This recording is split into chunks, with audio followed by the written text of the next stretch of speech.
అదే RTV app వార్తల్ని క్షణాల్లో చదివే అవకాశం ఉంటుంది. ఒక న్యూస్ పేపర్, ఒక టెలివిజన్ ఛానల్ మీ చేతుల్లో ఎప్పుడూ ఉంటాయి. కేంద్ర ప్రభుత్వ వైఫల్యాలు అదేవిధంగా ప్రజలందరూ కూడా చైతన్యవంతులై బీజేపీ పార్టీని ఓడించే క్రమం లోపల అందరూ కూడా ఒక నిర్ణయం తీసుకోవాలని, దృఢ సంకల్పం తీసుకోవాలని అంబేద్కర్ సాక్షిగా వినతిపత్రం ఇవ్వడం జరిగింది.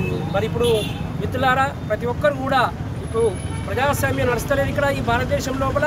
అది క్రోనీ ప్రజాస్వామ్యం నడుస్తుంది. అదేవిధంగా భారత రాజ్యాంగాన్ని డాక్టర్ బిఆర్ అంబేద్కర్ రచించిన భారత రాజ్యాంగానికి ప్రత్యామ్నాయంగా మరి ఆర్ఎస్ఎస్ రెండవ చీఫ్ అయిన గోల్వాల్కర్ రచించిన బంచ్ ఆఫ్ థాట్స్ అనే గ్రంథాన్ని కూడా తీసుకొచ్చి మరి ఈ భారత రాజ్యాంగం ప్లేస్ లోపల దాన్ని మరి పెట్టే క్రమం ఏర్పడుతుంది. కాబట్టి మరి ఈ కుట్రను అందరూ ఎండగట్టి 400 సీట్లు కనుక వచ్చేది ఉంటే ఈ రాజ్యాంగాన్ని తీసేస్తామని చెప్తున్నారు. అంటే వాళ్ళకు అంబేద్కర్ రాసినటువంటి రాజ్యాంగం ప్రకారమే వాళ్ళు పదవులలో ఉన్నారు.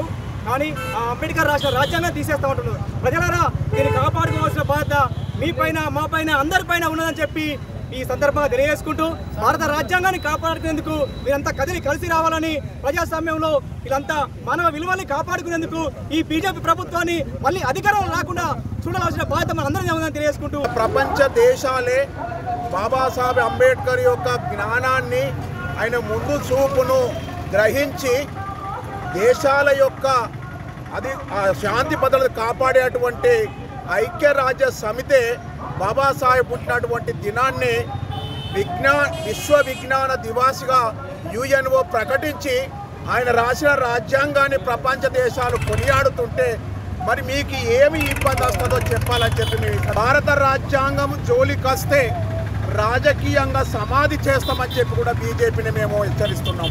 మరిన్ని వీడియోస్ కోసం ఛానల్ ని సబ్స్క్రైబ్ చేయండి. లేటెస్ట్ అప్డేట్స్ కోసం వాట్సాప్ ఛానల్ ని ఫాలో చేయండి. అండ్ లింక్ డిస్క్రిప్షన్ లో ఉంది.